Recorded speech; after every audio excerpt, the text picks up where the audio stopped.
Bueno chicos, buenas tardes. Ya tienes una. Continuando con el avance del tema, hoy vamos Sí, a ya hablar creo que se lo sobre veo. lo que es ética quirúrgica. ¿Ya? A ver, a manera de ejemplo, para que veamos la importancia del tema. ¿Alguien acá en el grupo es de una religión de los testigos de Jehová? ¿No nadie? ¿Ya? ¿Saben cuál es su principal característica de ellos? No pueden aceptar sangre. Bueno, Que no aceptan donaciones de sangre. no aceptan donaciones de sangre, ¿ya? Y eso en la práctica médica nos genera muchos conflictos. Pongamos un ejemplo. Un paciente ingresa al servicio de emergencia, accidente de tránsito, trauma abdominal, hipotenso, taquicárdico, pálido, con clara clínica de shock hipovolémico, digamos. Y lo primero que indicamos es reanimación hídrica y ya solicitamos la sangre. Ya, si bien los cristaloides me mantienen la presión, pero no es lo mismo que la sangre. La sangre nos ayuda a suministrar oxígeno, mantiene la perfusión tisular y todo lo demás. Pero en ese caso, cuando solicitamos la orden para que vayan a solicitar los paquetes de sangre, la familia rechaza porque dice que son testigos de Jehová. Y en ese caso nos ponemos en un dilema ético, ¿no? Porque este paciente necesita sangre. Si no le pongo sangre, puede llegar a fallecer. Pero si le pongo sangre sin el consentimiento del paciente o de los familiares, eso me va a generar problemas médicos. ¿Ya? Y esto se puede dar no solo en este caso, en los testigos de Jehová. Hay situaciones en la rama de la cirugía donde nos encontramos pacientes con diagnóstico que requieren resolución quirúrgica, pero que rechazan la intervención. Y nosotros sabemos que si no se opera, o sea, al día de mañana, en 12 horas, ya va a estar peor, séptico y puede fallecer. Pero no podemos actuar en contra de la voluntad del paciente. ¿Ya? Por eso es importante que sepan este tema de ética médica y principalmente acá lo que es ética quirúrgica de la ética quirúrgica. Si bien la ética médica aplica a casi todas las ramas profesionales, en este caso hay como una rama de la ética es la ética médica. Como es una pequeña rama de la ética médica, está la ética quirúrgica, que es lo que vamos a hablar hoy. ¿Ya? Bueno, a manera de introducción podemos decir que la ética médica es el conjunto de principios, valores y normas morales que orientan la conducta de los profesionales de la salud hacia la excelencia, la responsabilidad y la humanidad. Esta es la definición de ética médica. ¿Ya? ¿Por qué es importante en el campo quirúrgico? Porque garantiza la seguridad, la dignidad, el bienestar del paciente en un entorno de alta vulnerabilidad, donde se daña temporalmente para curar. ¿Qué quiere decir eso? En la rama quirúrgica, lastimosamente, para curar a un paciente, primero le producimos un daño, le producimos una injuria, es decir, le hacemos una incisión, introducimos instrumental y todo lo demás, con el fin de curar. ¿Ya? Es por eso que tiene mucha importancia la ética más la ética quirúrgica. ¿Ya? ¿Qué implicancias especiales tiene cirugía? Como le decía, porque en el campo quirúrgico hacemos actos invasivos. Una cirugía es un acto invasivo. Colocar catéteres son actos invasivos.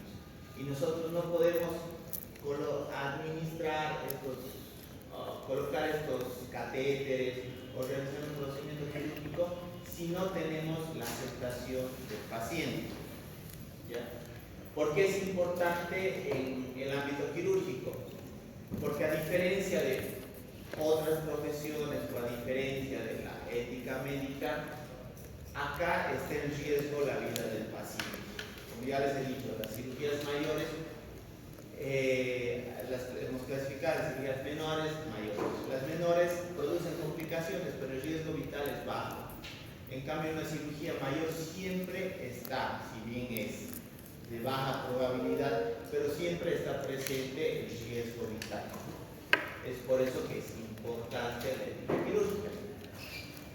Y 3, porque ya dentro del quirófano, cuando ya el paciente nos ha dado su consentimiento, no sabemos qué es lo que nos vamos a encontrar.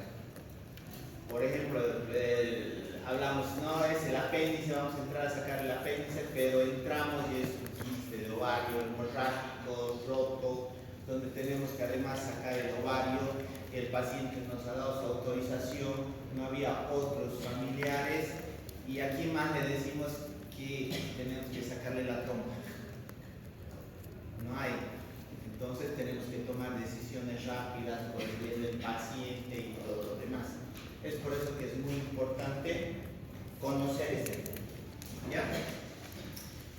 Para terminar, de darnos cuenta de las diferencias entre ética médica y ética quirúrgica. ¿Ya? En la ética médica, el tratamiento, el médico lo recomienda, lo proscribe. Tiene una neumonía, tome antibiótico, hágase estas nebulizaciones y controlamos aquí 3 días. ¿Ya? En cambio, en la rama quirúrgica, nosotros ese rato decidimos, lo metemos a quirófano, tenemos 2-3 horas para decidir qué se hace y lo realizamos, se podría decir, de manera personal. ¿Ya? En cuanto a la temporalidad, es decir, el tiempo, puedo hacer el seguimiento, de una neumonía, 3 días, no acaba el antibiótico, roto el antibiótico, vuelvo a tratar, vuelvo a actualizarte una radiografía, en su caso una tomografía, me da tiempo para cambiar, para decidir, para modificar. En cambio, en la cirugía, si bien se da una acción inmediata y la mayoría de las veces son irreversibles. Por ejemplo, entra a operar a sacarle la vesícula, no puedo volverle a poner la vesícula, y es una medida irreversible, no hay vuelta atrás. Y es por eso que cobra más implicancias. ¿Ya? El consentimiento informado.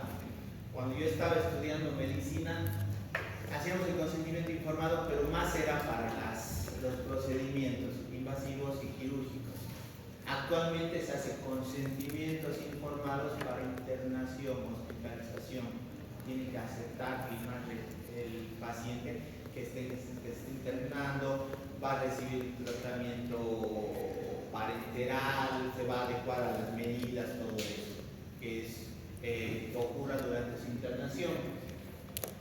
En cambio, en el campo quirúrgico, si bien no podemos esperar a operar sin la firma del consentimiento informado, ¿por qué? Porque generalmente todo procedimiento quirúrgico trae consecuencias.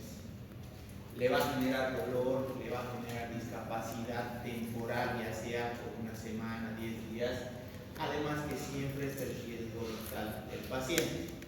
Es por eso que quizás toma un poquito más de importancia la ética en cuanto hablamos de la rama quirúrgica. ¿Cuáles son los principios fundamentales?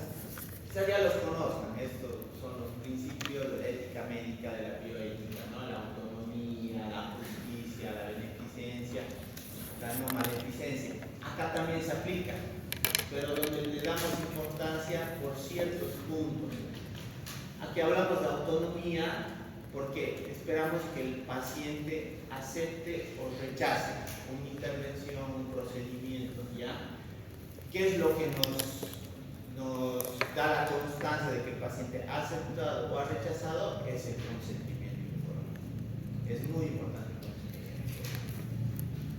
¿Ya? La beneficencia, ¿qué quiere decir beneficencia? Buscar el mayor beneficio posible, es decir, que el paciente tenga una indicación quirúrgica correcta. Ya cuando estén viendo patologías quirúrgicas, van a ver que el diagnóstico diferencial de una apendicitis es una infección urinaria. El tratamiento de una apendicitis es quirúrgico. El tratamiento de una infección urinaria es médico. ¿Ya? Entonces, quiere decir que si yo le indico una cirugía, esa tiene que ser una indicación correcta. Que ya tengo que haber descartado todo lo que no sea quirúrgico para indicarle la cirugía. El principio de no maleficencia, como se dice en latín, primum non nocere, ¿saben qué quiere decir? En medicina, ¿cómo pueden no saber latín? Ya, primero no hacer daño, ¿ya? Entonces, ¿qué quiere decir esto? Aplicado a la cirugía, ver lo que es riesgo-beneficio en el paciente. Un ejemplo, paciente de 88 años que tiene cólicos abdominales frecuentes, ecografía, litiasis vesicular, tratamiento de la litiasis vesicular sintomático es la cirugía. Pero tengo que ver riesgo-beneficio. Supongamos que este paciente de 88 años es cardiópata además. Al ser cardiópata toma anticoagulantes. Entonces ya no es solo la colecistectomía, son las comorbilidades. Y en este paciente tengo que ver riesgos, beneficios de sacarle la vesícula. Es decir, si la vesícula actualmente es una cirugía mayor, porque tiene riesgo vital, porque puedo lesionar vasos grandes, la arteria hepática, la vena porta, puedo producir un trauma hepático, puedo lesionar la vía biliar, hay un montón de complicaciones que se puede tener en ese acto quirúrgico. Se realiza con mucha frecuencia, casi todos los días se opera, ¿ya? Pero no deja de hacer una cirugía mayor, no deja de tener riesgo vital y tengo que ver riesgos, beneficios de operar a un paciente de 88 años con cardiópata y anticoagulante. Entonces el riesgo quirúrgico es alto. ¿Qué es lo que puedo optar? Darle opciones. Sabemos que los cólicos biliares se producen por ingesta de alimentos grasos. Retire las grasas de su dieta, veamos cómo va, si se puede controlar con una dieta, perfecto, mejor no operar este tipo de pacientes. Eso quiere decir buscar riesgos, beneficios. Bueno, y lo que es la justicia. La justicia aplicada a la cirugía quiere decir que todos los pacientes tienen que tener un acceso equitativo. No puedo decir esta fila entra a la laparoscópica y esta entra al bien, porque estos entran bien y estos entran mal. O a estos les opero mañana, pues lo pueden entrar de aquí a un mes. Se busca que todos tengan el mismo acceso a las mismas opciones, ¿ya? Y un uso adecuado de recursos. ¿Qué quiere decir? A ellos les programa el quirófano 1 que se encuentre equipado con todo, ellos el 3. Que si algo llega a pasar, bueno, no había otro quirófano, no sé qué mandado, y no. Se trata de que todos tengan el mismo acceso por igual.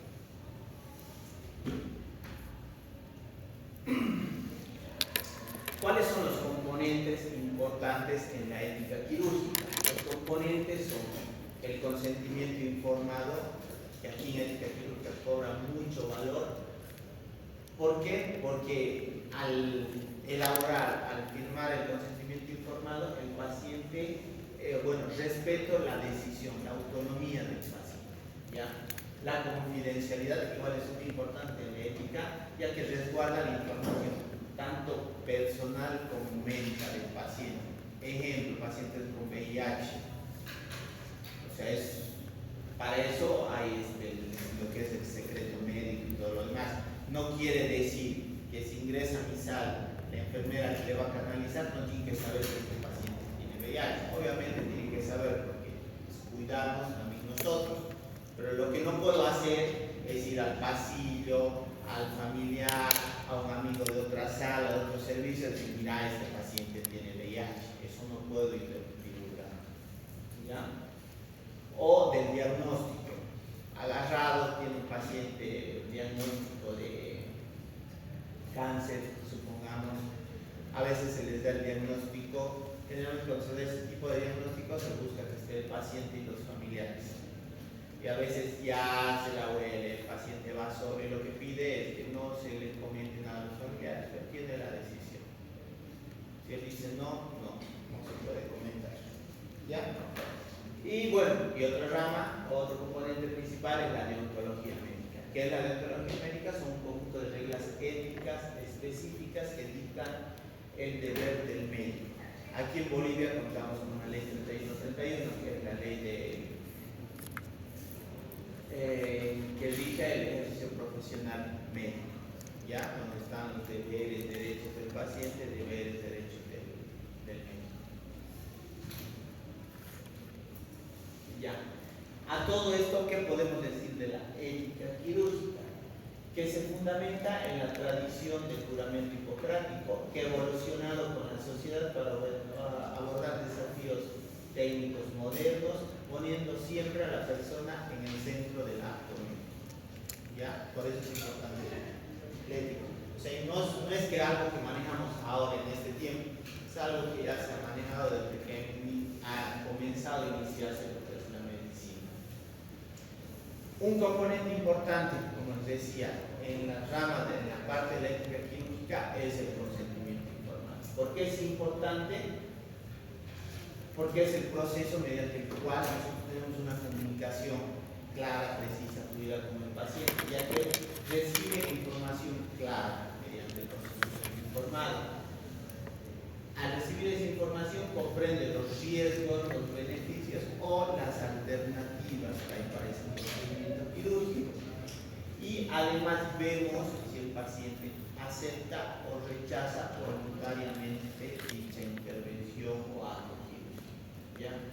¿Qué es lo que tiene que incluir todo consentimiento informado?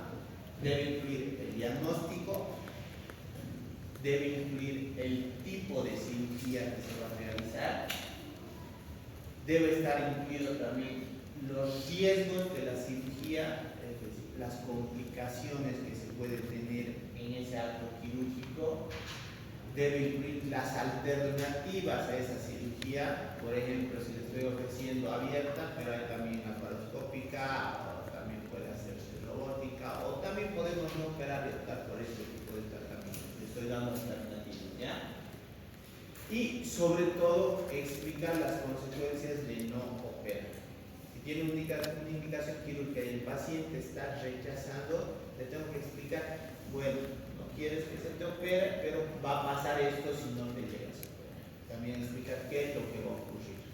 Ya no solo hablar de qué pasa si se opera, también de qué pasa si no se opera. Ahora, al momento de llenar o firmar el consentimiento informado, existen situaciones especiales, ¿ya? Donde hay que saber cómo reaccionar en ese momento, ¿no? Estas son las principales situaciones especiales cuando hay emergencias médicas, es decir, cuando ese paciente tiene que entrar a quirófano, ya, o sea, tengo minutos o quizás un par de horas para realizar una intervención porque puede fallecer. ¿Y qué ocurre si justo ha sido un accidente de tránsito, como los que ocurren generalmente? Esa es una motocicleta donde el conductor está solo, llega al hospital y no hay un solo familiar, y creo que recién se percatan al día siguiente que no ha llegado su familiar a su casa y comienzan a buscar. Y nosotros tenemos minutos u horas, un par de horas para realizar la intervención porque puede fallecer. Un claro ejemplo son accidentes de motocicleta, los TECs, donde si no se realiza la tracheotomía descompresiva, este paciente puede llegar a fallecer. Entonces, ¿qué hago si no hay familiares? Hago una junta, el médico de emergencias, el médico cirujano y el anestesiólogo, hacemos como una acta donde ponemos el diagnóstico, la clarificación y que no se cuenta con familiares. No podemos dejar, no tiene familiares, no lo operamos, se queda ahí. No, en ese caso sí se puede actuar. Únicamente no entramos a operar, supongamos que seamos un testigo de Jehová ese paciente, pero ha llegado solo, no somos adivinos, no sabemos que es testigo de Jehová, que no puede recibir sangre o que va a rechazar la cirugía. Él lo hace todo lo que se tiene que hacer. Únicamente no lo hacemos cuando ellos lo rechazan, ¿ya? En caso de que el paciente sea menor de edad, el consentimiento informado debe ser firmado por los padres, tutores o apoyadores. ¿Ya? En pacientes incapacitados judicialmente, ¿qué quiere decir esto? Pacientes que tienen síndrome de Down, sabemos que tienen 30 años, pero tienen una mentalidad de un niño de 3 o 4 años. Pacientes seniles con demencia senil, donde no pueden razonar por ellos mismos, o pacientes secuelados, no pueden vocalizar, hablar, escribir, nada. Entonces, quienes toman las decisiones son los tutores o encargados de estas personas. ¿Ya? Situaciones de alta carga emocional. Para firmar el consentimiento informado, nosotros solo necesitamos la firma del paciente. ¿Quién acepta o no rechaza? Hay situaciones en las que ofrecemos la cirugía y el paciente dice, sí, no, perfecto, no, si no hay otra, opéreme. Pero viene el familiar y dice, no, no queremos que lo opere, que tiene mucho riesgo, mucha complicación y todo lo demás. ¿Qué haríamos en ese caso?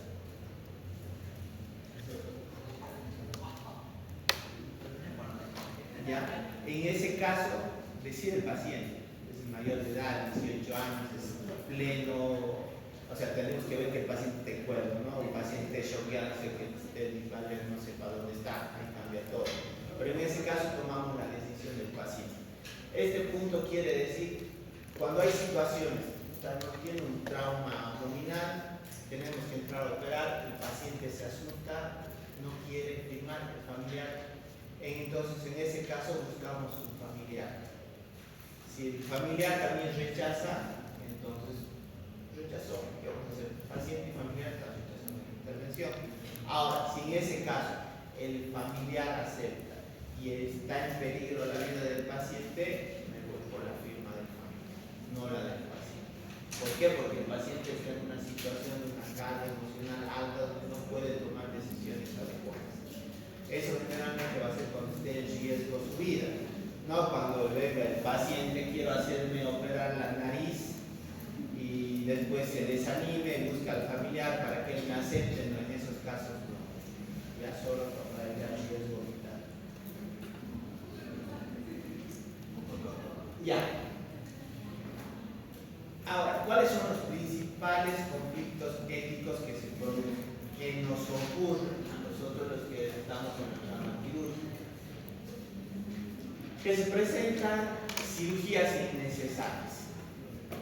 Claro ejemplo, como les decía, tengo que entrar a operar a este paciente que tiene dolor abdominal en fosa ilíaca derecha, diagnóstico diferencial del síndrome de fosa ilíaca derecha, son como 10 patologías a descartar. Pero yo me enfoco en que es un apéndice y no descarto las otras. Y entro y opero y no era el apéndice. Entonces eso ya me genera un conflicto. Entro a hacer una cirugía innecesaria en un paciente que tiene una patología médica. Y eso me puede traer problemas médicos legales. ¿Ya? Todo, ¿cuándo cambia esto? En el mismo apéndice, supongamos. Cuando le echo un examen de orina y no me sale determinado. Le echo una ecografía, no me sale determinado. Le pedí laboratorio de sangre, sí me sale infeccioso, y todo lo demás. Cuando a pesar de haber empleado estudios complementarios, el diagnóstico no es claro. Pero yo agarro y hablo con el paciente, mire, no está claro su diagnóstico, posiblemente sea el apéndice, y si es el apéndice, en 24 horas se revienta, va a ser una peritonitis, y si no lo operamos, una peritonitis se puede complicar y puede llegar a fallecer. Pero no le aseguro que sea el apéndice, puede que sea cualquier otra cosa. ¿Por qué? Porque no está clara el diagnóstico, pese a que le haya hecho tomografía, resonancia del estudio que quiera. A veces no queda más para nosotros que entrar a operar, es lo que nosotros llamamos una laparotomía exploratoria, cuando no tengo un diagnóstico claro. ¿Ya? Entonces sí puede que entre la pinta, sí, el apéndice era en blanco, pero ¿qué me da eso?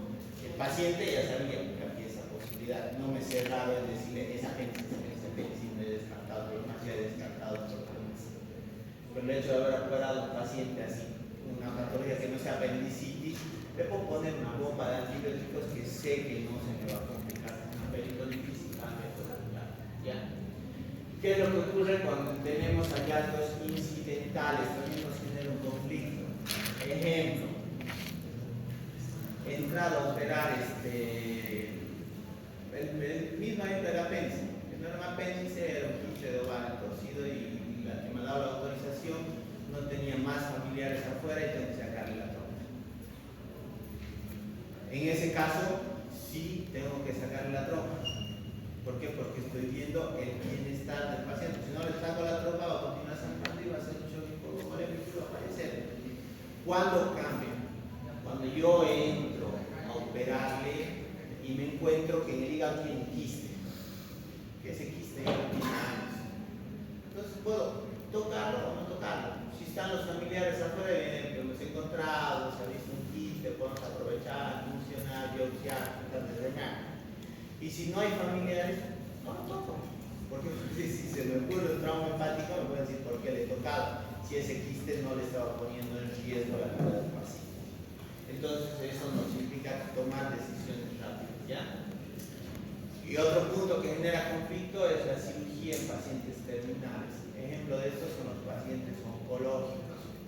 Pacientes que ya tienen, pongamos un cáncer de colon, con metástasis en hígado, con metástasis pulmonares, donde la cirugía radical, o sea, sacar el colon, no me va a producir ningún beneficio. Entonces ahí tengo que plantear riesgo-beneficio. Por ahí le quito el tumor, pero lo voy a dejar por lo menos 15 días inválido y si de eso me fuga el colon, voy a parar la terapia intensiva y por ahí no sale. El paciente ya estaba jugado con MTS y todo lo demás y no le iba a traer ningún beneficio el procedimiento. Entonces también hay que saber identificar. ¿Por qué? Porque si yo entro a operar a un paciente con cáncer de colon, con metástasis hepática, y todo lo demás, y si termina muriendo, decir por qué lo he operado. Sí, sí va a morir. ¿Ya? Algo que es muy frecuente en la cirugía es el error quirúrgico. ¿Qué es el error quirúrgico? Es la acción o falta de acción derivada de la falta de atención, de una formación inadecuada o de una negligencia en el proceso perioperatorio, es decir, en el preoperatorio, transoperatorio, postoperatorio. ¿Ya?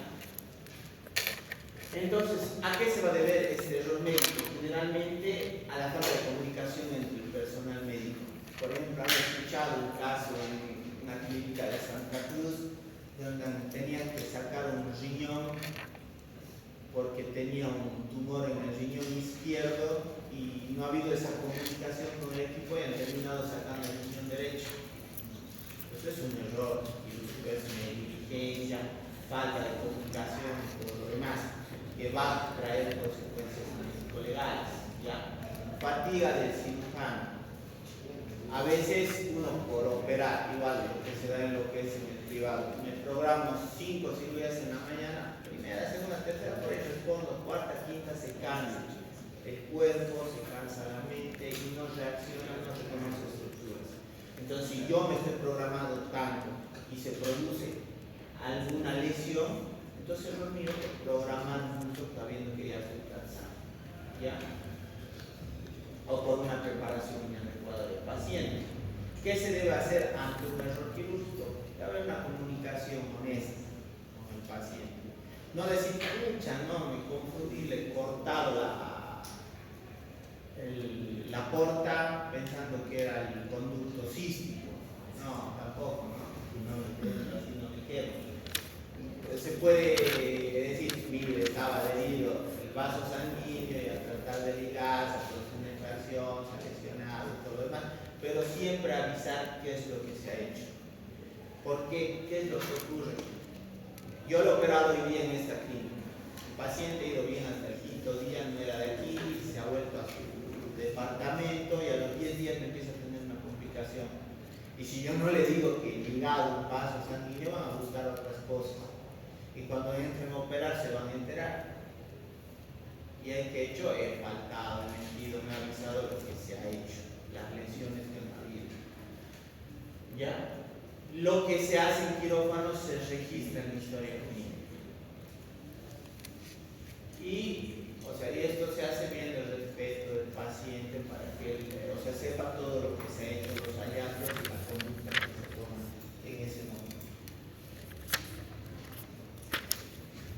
Para resumir, la ética médica es importante porque busca el profesionalismo, ¿ya?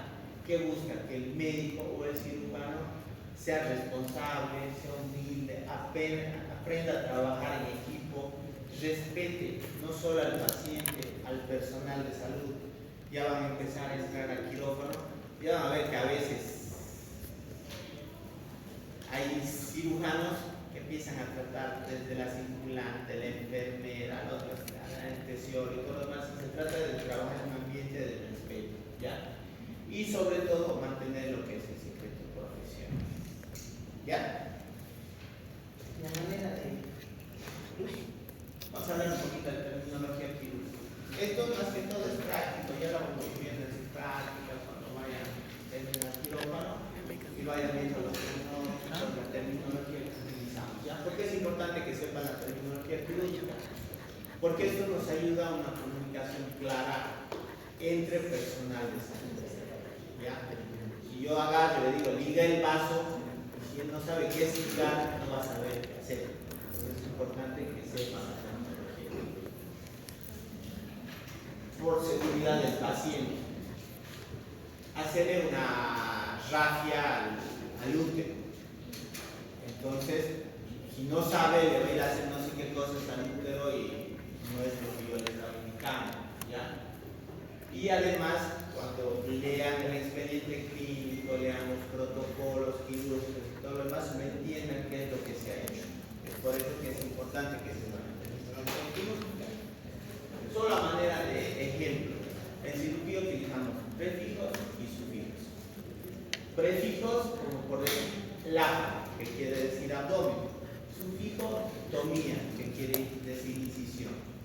Entonces yo lo junto, laparotomía es una incisión en el abdomen, ¿ya? Y ahí lo utilizamos. Íster, que quiere decir útero, rafia, que quiere decir sutura. Entonces yo digo, hacer un histerorrafio, anote mi protocolo. Al momento de realizar la cesárea, se realizó una histerorrafia, entonces ya sé que se ha hecho una sutura en el útero, perdón, ¿ya? Entonces es importante que conozcan, y ya lo vamos a ir viendo en la parte médica, en la parte práctica, dependiendo qué patologías estemos hablando, ¿ya? En terminología quirúrgica igual tenemos que saber diferenciar lo que es la cirugía según la urgencia, según la finalidad y según el abordaje. Según la urgencia puede ser electiva, donde yo lo puedo programar, donde puede ser mañana, como puede ser de aquí un mes o como puede ser de aquí 6 meses. Ese es el electivo. La urgente es una patología en la cual, si bien no es una emergencia, pero necesita resolución quirúrgica. Me da un margen de horas, hasta 24 horas para resolver. Antes, cuando yo era interno, nos entraba un apéndice a las 2 de la mañana y no nos pegaba una pestaña hasta las 2 de la mañana. Entonces, ¿qué tengo que hacer? Entrar a operar a las 3 de la mañana a ese paciente. Y ya estaba todo el personal cansado, agotado. Ahora, ¿qué hacemos con estas patologías que son urgentes? O sea, son urgencias. No lo meteré a las 3 de la mañana, descansaré 1 o 2 horas, lo meto a las 5 o 6 de la mañana con todo el personal descansado, donde yo me aseguro de no cometer errores por cansancio. Entonces, la cirugía de urgencia es la que puedo diferir hasta 24 horas. ¿Ya? En cambio, la cirugía de emergencia cambia. Me entra un baleado en el abdomen, hipotenso, taquicárdico. No puedo decir ponerle el suelo durante 2 horas y lo operamos después, no, eso me da minutos, un par de horas, 1 o 2 horas para entrar y decidir operar. ¿Ya? Entonces, emergencia es lo que tengo que hacer de forma inmediata. Según la finalidad, puede ser diagnóstica, paliativa, curativa o reconstructiva. Según el abordaje, antes todo era abierto, ahora aquí en Caribe estamos haciendo todo laparoscópico y endoscópico, y Dios mediante 10, 15 años ya llegará a la robótica. ¿Ya? Bueno, y a manera de retroalimentación. Entonces ya sabemos cuáles son los principios éticos aplicados a la ciencia. Autonomía, justicia, conciencia, no maldición. ¿Ya? ¿Cuáles son las situaciones que generan conflicto? Las cirugías innecesarias, las cirugías en pacientes terminales, cuando no hay quien nos autorice el consentimiento y tenemos que saber cómo resolver en ese momento para no equivocarnos y cargar los problemas médicos legales. ¿Ya? Y finalmente, utilizar la terminología quirúrgica correcta. Hoy en día en los hospitales públicos se hace guardia. Yo hago mi guardia 24 horas los sábados y no vuelvo al hospital hasta el otro sábado. ¿Y por qué es importante la terminología quirúrgica? Porque el domingo el médico va a entrar, va a ver el protocolo, ya se ha hecho todo esto. Y va a poder continuar, modificar si tiene alguna complicación. Entonces por eso es importante que sepan también reconocer la terminología quirúrgica. ¿Ya? Hasta acá, no sé si tienen alguna pregunta.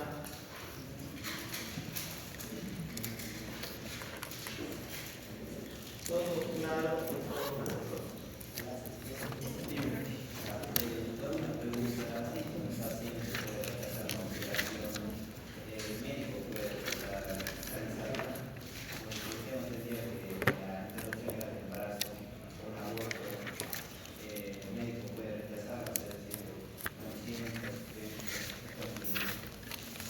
Aquí en Bolivia no está aceptada aún la eutanasia. El aborto es un tipo de eutanasia, nos estamos cortando la vida de un bebé. Ni siquiera eutanasia, porque él no está decidiendo su madre por él. En ese caso, el médico, el especialista puede rechazar. No es su obligación. Como puedes aceptar, como puedes rechazar. No es su obligación. Aunque en otros países donde les dan la opción que decidan, y aún así en esos países donde tienen la opción que decidan, hay ginecólogos que se encargan de abortos, que van a esos ginecólogos. Y hay otros que casi vayas, te digan no, que así produce una violación, que todo lo demás. No lo van a hacer porque no está dentro de sus características, de sus valores, de poder realizar un aborto nunca te puede obligar a hacer. Puedes hacerlo, sí, no tiene caso. ¿Por qué? Porque te estás solicitando la mano, pero obligarte no. En cambio, sí no puedes rechazar una cirugía en la que estés reduciendo la vida del paciente. Por ejemplo, yo trabajo en la Caja Nacional. Nos llegan a veces accidentes de tránsito de pacientes que no son asegurados. Entonces, por la proximidad, los planes de emergencia, los atienden, los pacientes que necesitan cirugía se les opera. Porque no puedo rechazar la atención de emergencia a un paciente. Ahí está. Pero en la aborto, que eso no es una emergencia. ¿Ya? ¿Alguna otra pregunta? Ya. Desde marzo quiero comenzar a que vayan a quirófano. Ya, grupos de 2 en las mañanas. Estaba pensando para que vayan martes y jueves. Yo tengo 2 grupos de práctica, ¿no ven? El grupo, digamos, del lunes puede ir el martes, el grupo del jueves o cruzan sus horarios para que tengan práctica. Ustedes ya se acomodan entre los dos. Todo cuenta. Esa asistencia igual a tomar en cuenta. ¿Por qué? Porque ahí van a ver lo que estamos practicando allá, lo van a ver la aplicación. ¿Ya? Se van a organizar entonces de martes para que vean sus horarios.